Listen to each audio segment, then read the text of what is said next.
పనిచేశారు.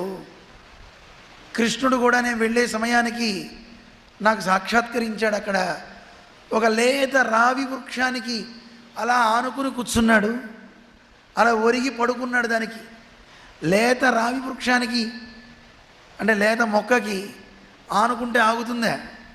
ఆగదు కదా అని చెప్తూ కృష్ణుని బాలలీలలన్నీ చిన్నప్పటి నుంచి ఆయన చేసిన పూతన సంహారం దగ్గరించి మొదలు పెడితే అన్ని వివరాలు చెప్తాడు ఆయన. ఇలా చేశాడు, ఇలా చేశాడని అన్నిటినీ తెలిసి అయ్యో ఆ కృష్ణుడు ఇప్పుడు అక్కడి నుంచి తాను అదృశ్యమైపోయాడు.